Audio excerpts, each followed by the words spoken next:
Baik, assalamualaikum warahmatullahi wabarakatuh. Salam Om Swastiastu, Namo Buddhaya, salam kebajikan. Anak-anak, apa kabar? Semoga kalian baik-baik saja, selalu dalam lindungan Allah Subhanahu wa taala, Tuhan Yang Maha Esa. Hari ini bersama saya Pak Iman Firman Samadi, SPDGR di channel Mr. IM. Pada kesempatan ini kita akan membahas tentang ini ya, terkait pembahasan penilaian harian bab 4 kelas 11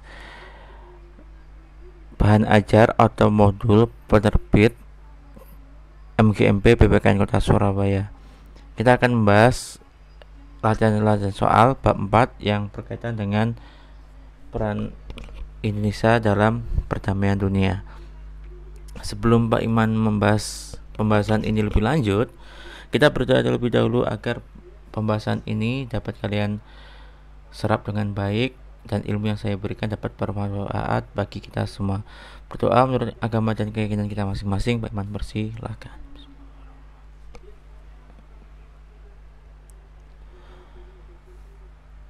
Berdoa selesai. Langsung saja kita masuk di soal yang pertama. Ini ada soal. Di bawah ini merupakan proses terjadinya hubungan internasional kecuali A. persahabatan, B. persengketaan, atau E. peperangan. Pak Iman hitung sampai 10 detik. Silakan dijawab di dalam hati. 1, 2, 3, 4, 5. Ya, untuk tahu jawaban ini kita harus tahu kata kuncinya. Kata kunci di sini adalah proses. Apa itu proses, Pak? Ini proses itu berkaitan dengan kegiatan untuk mencapai tujuan. Tentunya kegiatan ini bisa negatif dan bisa positif. Tujuannya apa? Ingin membentuk yang namanya hubungan internasional, yang mana kegiatan ini dilakukan setidaknya oleh dua subjek. Karena ini hubungan internasional, maka subjeknya adalah negara. Sehingga dari sini jawabannya betul yang mana? Anak-anak, tentu saja ya yang D, karena yang ditanyakan adalah kecuali, maksudnya yang bukan merupakan kegiatan untuk mencapai tujuan, baik itu negatif dan positif. Yang benar, jawaban yang benar yang D, yaitu ideologi, karena ideologi berkaitan dengan pandangan suatu subjek, pandangan, jadi kayak ide gitu loh, ideologi itu. Jadi bukan merupakan satu proses. Baik, langsung kita ke nomor 2. Selanjutnya di soal nomor 2, silakan dibaca sendiri. Piagam PBB bab 6 yang mana diselesaikan dengan jalan damai dengan cara sebagai berikut. Kecuali, yang ditanyakan kecuali anak-anak. Ada A. konsolidasi, B. arbitrase, atau E. mediasi. Memang beri waktu 5 detik untuk kalian menjawab di dalam hati. 1, 2, 3, 4, 5. Jawaban yang benar yang mana? Kita harus tahu kata kuncinya. Kata kuncinya adalah jalan damai. Jalan damai ini maksudnya adalah tanpa kekerasan, atau bisa juga kegiatan yang tidak berpotensi menimbulkan konflik. Sesuai jalan damai ini sesuai dengan piagam PBB bab 6. Jika ini kalian tidak hafal pasal, ya kan, dalam piagam PBB, kalian telah ini kata kuncinya, kalian harus bisa memahami apa yang dimaksud jalan damai itu sendiri. Secara konsepnya ini sudah Pak Iman berikan. Berarti yang mana, anak-anak? Tentunya kalian harus cari nih satu persatu, apa itu konsolidasi, apa itu arbitrase, apa itu konfrontasi. Ini kalau kalian tidak hafal pasalnya. Nah, tentunya jawaban di nomor 2 ini adalah yang C, konfrontasi, karena bukan jalan damai. Kita lihat di pasalnya, ini Pak Iman screenshotkan. Pihak yang bersangkutan, ya kan, di pasal 33 ayat 1 itu membahayakan pemeliharaan perdamaian, ya kan? Perundingan diselesaikan dengan cara penyelesaian perundingan, penyelidikan, mediasi, konsolidasi, arbitrase, ya kan?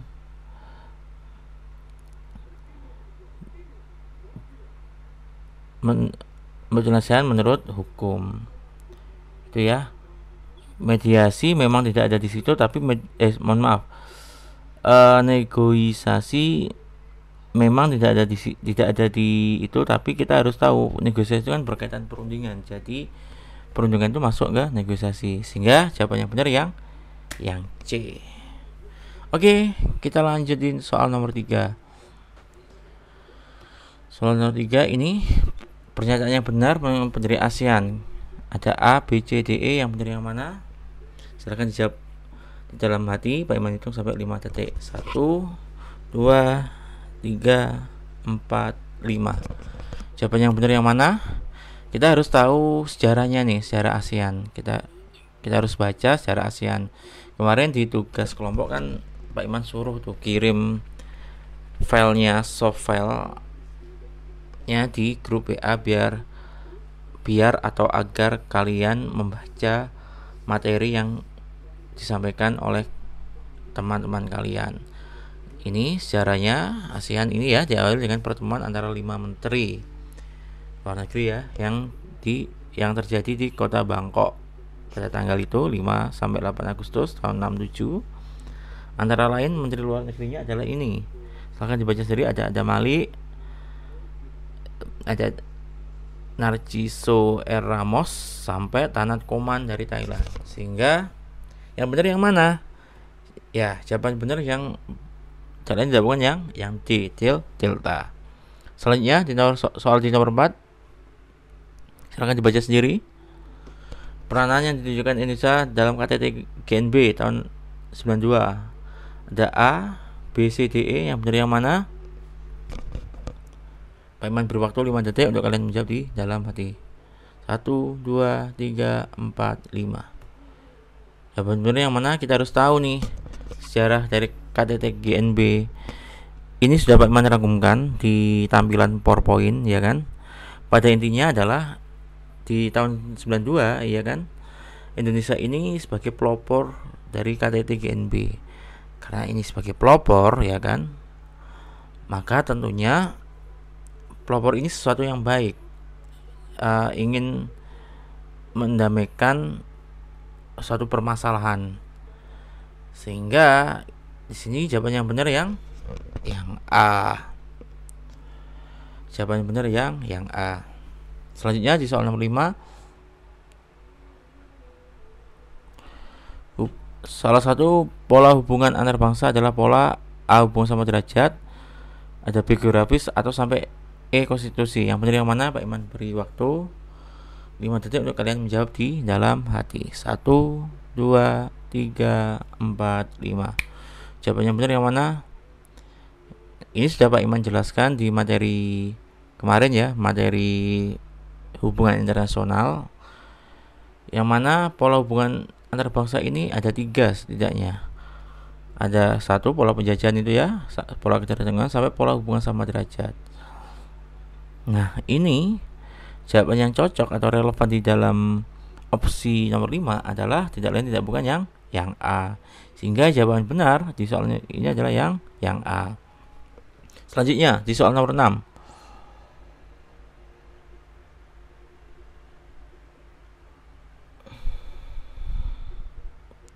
Berikut adalah faktor-faktor eksternal pendorong timbulnya HI.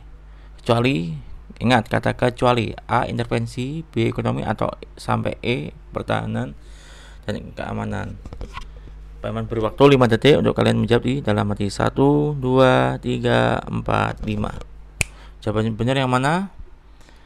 Faktor eksternal itu berkaitan dengan keinginan untuk membangun hubungan dengan negara lain di berbagai bidang.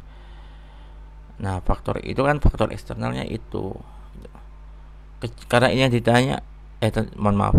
Faktor eksternal ini karena ini keinginan membangun hubungan, tentunya hubungan ini harus sesuatu yang positif di berbagai bidang. Tidak boleh hubungan ini hubungan yang negatif dalam arti berpotensi menyebabkan. Ya, saya ulangi. Jadi kegiatan positif itu kegiatan yang tidak berpotensi menimbulkan konflik. Kalau negatif kan berpotensi menimbulkan konflik. Sehingga dari ini semua opsi yang A, B, C, D, E, karena yang ditanyakan kecuali, berarti kecuali itu sesuatu yang negatif, yang mana berpotensi menyebabkan konflik. Sehingga di sini jawaban yang benar di soal nomor 6 tidak lain tidak bukan adalah yang A. Begitu ya. Selanjutnya di soal nomor 7, silakan dibaca sendiri. Maksud dari sifat antikolonialisme. Ada A, B, C, D, E. Silakan dibaca. Pak Iman beri waktu 5 detik untuk kalian menjawab di dalam hati. 1, 2, 3, 4, 5. Jawaban yang benar yang mana? Kita harus tahu kata kuncinya nih.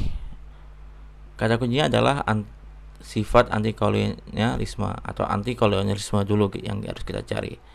Antikolonialisme ini adalah merujuk kepada sesuatu yang menolak segala bentuk penguasaan yang dilakukan oleh bangsa asing kepada negara kita.